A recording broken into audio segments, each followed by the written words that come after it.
இவருடைய பூர்வீகமே வேலூர் தான், ரொம்ப நல்ல மனிதர் அப்படிங்கிற மாதிரி ஒரு முகம். பல இஸ்லாமியர்கள் அவருடைய கமெண்ட்ஸ்ல சொல்றது என்னன்னா, தொப்பியை கலட்டி வச்சுட்டு பேசு அப்படின்னு சொல்லுவாங்க. இப்ப எப்படின்னா, இன உணர்வுன்னு ஒண்ணு இருக்கு இல்லையா, அவரும் தமிழர் நம்மளும் தமிழர் அப்படிங்கிற உணர்வு கூட அவருக்கு கிடையாது.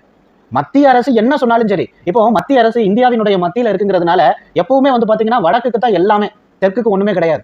அண்ணா அதான் அப்பவே சொன்னாரு, வடக்க வளர்கிறது தெற்கு தேய்கிறதுன்னு சொன்னார் இல்லையா, அது கதை, அந்த கதை தான். அங்க என்ன சொல்றாங்களோ சொல்றதுக்கு வாயை திறக்கிறதுக்கு முன்னாடியே இங்க தமிழ்நாட்டில் இருக்கிற பிஜேபி எல்லாம் வாய் பேச ஆரம்பிச்சிருவாங்க. இப்போ நம்ம மக்கள் கட்டுற வழிப்பணத்துல இருந்து தான் நமக்கு வந்துட்டு பணம் வரும், அதை வச்சுதான் நம்ம அரசாங்கம் நடத்தணும், சரியா? ஆனா நம்ம கிட்ட பணத்தை கரெக்டா வாங்கிட்டு நமக்கு குறைவா கொடுப்பாங்க.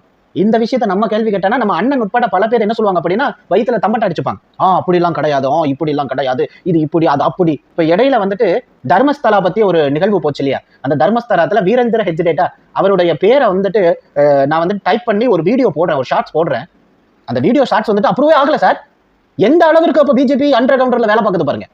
நான் வந்துட்டு அந்த வீடியோ போடுறேன். அந்த கொலை வழக்குல பாஜகவால தேர்ந்தெடுக்கப்பட்ட போட்டியின்றி தேர்ந்தெடுக்கப்பட்ட ஒரு எம்பி தான் வீரேந்திர ஹெக்டேட், சரியா?